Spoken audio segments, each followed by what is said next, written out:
camera.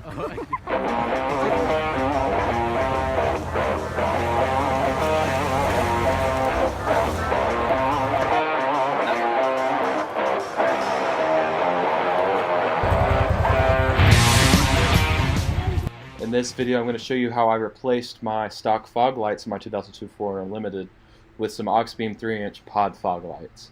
My stock fog lights were pretty broken and they just didn't work, so I decided I was going to use something a little bit more brighter. So I went on Amazon and ordered some fog lights, and they came in the mail in 2 days. And this is the Amazon Prime delivery guy. Rang my Ring doorbell and even took a picture of it here, which is a little creepy. I'm not sure how I feel about that. Anyways, here's the package that I received, and now we're going to unbox it and show you what's inside of it. So we open up the box here, and you're going to find some brackets, then some nuts and bolts, and then another bracket, and then we're going to take out the pod right here, and you can see the pod. It's in some styrofoam casing, as you can see right here. You're also going to get some Auxbeam stickers, and then you're going to get a little card, some paperwork. So here's what the new Auxbeam pod fog lights are going to look like, well, with the bracket and everything on it. And so what you're going to get is a little Allen bolt right here. So they provide the Allen wrench for you. And then you're going to have a nut on the back of it, and it's going to fit in between the bracket, or the bracket's going to fit in between that, as you can kind of see right there. The nut is a little hard to get on. You just have to line it up perfectly, but the fins are designed in a way it's like a little crevice or ridge, and as you tighten the bolt, the nut stays put, so you can actually tighten it down. It can just be a pain in the butt a little bit, but should be okay. So I'm going to have the bracket facing up like that because we're going to mount it hanging from a little piece of aluminum, and you're going to see that in just a minute. So mount it like that, and we want the Auxbeam facing up because, you know, we're OCD and everything. So that's why I've done that. And you can see in the top, if you loosen the bolt, you can move the pod a little bit to the left or to the right.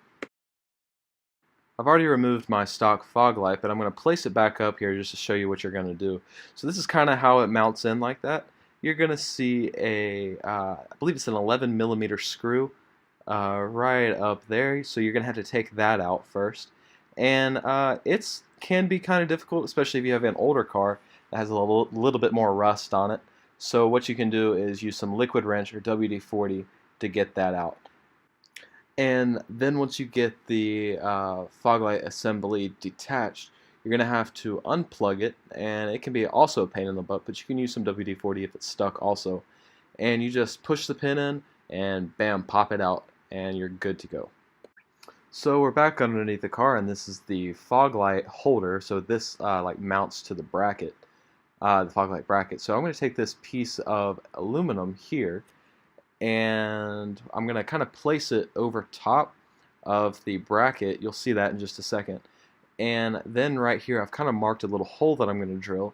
So I'm going to drill a hole through that and drill a hole through the aluminum, place a bolt through, bolt that down, and then you're going to see that I have another hole drilled to the piece of aluminum right here in the center, and then that is what's the fog light is going to hang from. So you're going to have to play around to make sure that the that the positioning is right for your fog light needs.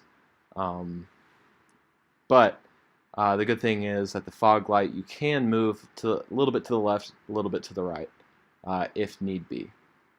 Now we're going to make the wiring harness for the lights. So you can see the lights, you're going to have a red wire and a black wire. So that's your positive and your negative. And you're going to have to find some wire connectors. You can use wire twists, you can use butt connectors, but I'm going to use some of these. So you get like a little fin like seen right here, and then you get a little connector, and they join together. And then your wires are connected. So you're going to need 2 of each kind. So to connect the connectors, that sounds crazy. So you're going to need to go ahead and strip the part of the wire, but on these Auxbeams they're already stripped. And then you want to push the wire in to the very tip of the connector, so it touches the metal connector. And then you're going to want to use a crimp tool and crimp it all the way down. and I'm having trouble here, but you know, just crimp it down, and then give it a little tug to make sure that it's not going to move, and like so, and there you go, you're good to go. So we're going to do the same underneath the car to the stock wiring harness. You're just going to cut off the tip, and then you're going to expose the wires. You're going to have to use some scissors, and then put the connectors on just like you did, and then I'm going to use some of this heat shrink to put over the connectors, just so it shrinks up, and it should protect it from water. So do that. Once you're done heat shrinking both, put them together, and then you're going to take some electrical tape and tape it all up, just to make sure the water does not get in at all. And that's a good connection right there.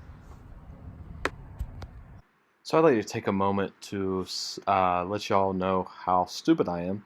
So always remember that the red wire goes to the red wire, and the black wire always goes to the black wire. So positive to positive, negative to negative. I know that, but for whatever reason I decided not to do that, and I switched them around. So when I first went to test the fog light, turned it on, and they didn't work, and I was like, well, that's stupid. And then I realized my mistake, and I blew a fuse in the fuse box, and it was just a 15 amp fuse, and it was very easy to replace, and there's actually a spare one already in the fuse box. So anyway, don't do that. If you're not sure, get a multimeter or check the manual. Don't be an idiot like I am.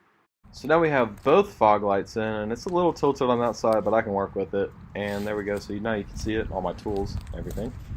So we're going to give the grand test. So put your keys in the ignition, like so. And then turn that switch all the way up, and then turn your fog lights on using the fog light switch. And your car doesn't have to be on, it can be in accessory mode, as you can see. And these lights are freaking bright. They are insanely bright. Alright, so here's a night test. Just to give you some background, it is 5:53 at the moment. Sorry, 5:54 at the moment. So it's not totally dark yet, but it's pretty dark. And we should be able to get a good test, or at least you can get a good idea. The only problem is you know, it's not going to be as bright as it actually is in real life, because the camera adjusts for that, and I'm filming on my iPhone, so I can't really control that. But these are the stock headlights right here, and now I'm gonna go high beams. So these are high beams, stock headlights, high beams. All right, and now I'm gonna turn on the fog lights. So those are the fog lights. So it's kind of like a spotlight right in the middle, which is good. And turn these off, back on, off, on, off. High beams again. And then there we go, back to the fog lights. You can't have your fog lights and your high beams on at the same time, because apparently that's against the law. You're not allowed to have, I think, more than 4 driving lights running at a time. So that's why you can't have your fogs and your high beams on at the same time. Oh, look at that, there's a cat. I don't know if you can see it. Huh, how about that? Little kitty. There he is. Okay, anyway. Now I'm gonna put on my side lights. I don't know if you can see them, just to give you a comparison. There we go. So that is what it looks like, all lit up. Anyways, thank you for watching this video. If it helped you, good. If it didn't, sorry. But thank you for watching nonetheless. If you have any questions, comments, concerns, remarks, or statements, please leave a comment and I'll probably get back to you. Maybe not. We'll see. But anyway, thanks for watching.